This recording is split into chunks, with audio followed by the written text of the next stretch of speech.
राजकुमार जी, बिलासपुर से। श्री राम। महाराज जी, आपके चरणों में कोटि कोटि प्रणाम।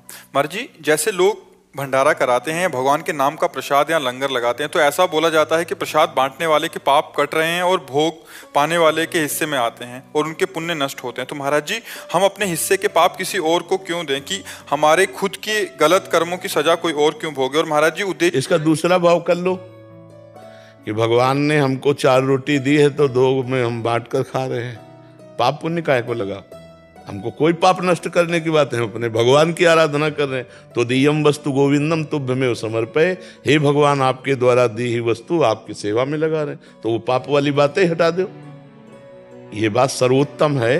तो दियम वस्तु गोविंदम तुभ्यमेव समर्पये, हे गोविंद आपने जो मुझे दिया उसी में से हम कुछ बांट रहे हैं। कोई पुण्य का कोई पाप का झंझटे मत रखो, तो ये भगवत सेवा बन जाएगी। महाराज जी, अगर करने वाले का कोई संकल्प ना हो, वो ये भाव रखे कि मैं अपने आराध्य देव को ही विविध रूपों में पवा रहा हूं, तो ये और सामने वाले के किसी भी उस पे तो आएगा नहीं महाराज जी। हाँ, अब सामने वाले को ये ध्यान रखना है कि यदि आप गृहस्थ हो और तीर्थ या धाम आए हो तो ऐसे मत करो यार, ऐसे मत करो। तुम बाबा जी नहीं हो, तुम गृहस्थ हो। बिहारी जी के मंदिर में मिले, राधा वल्लभ जी के मंदिर में मिले तो ऐसे ले लो किनका, वो भी थोड़ा। ये भर भर के जो बढ़िया खीर और पकौड़ा और समोसा जो खा रहे हो, ये ठीक नहीं है। तुम गृहस्थ हो, तुम अपनी कमाई करते हो, तो धाम आओ तीर्थ आओ, 2 को पवा दो, लेकिन पाने की इच्छा मत रखो।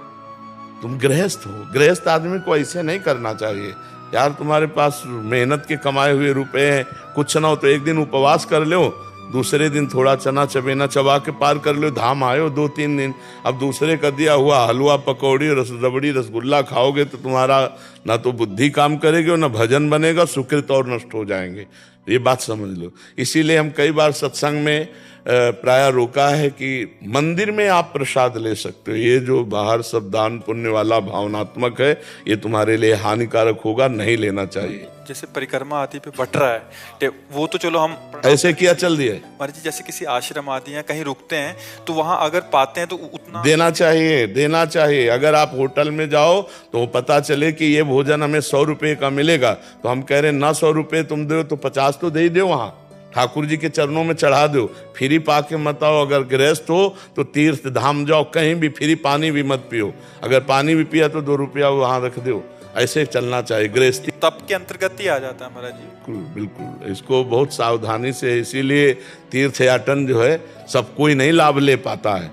तीर्थों में जाकर नशा करना, तीर्थों में जाके होटल बुक करके व्यभिचार करना, तीर्थों में गंदे आचरण, भारी पाप कमा के आ रहे हो।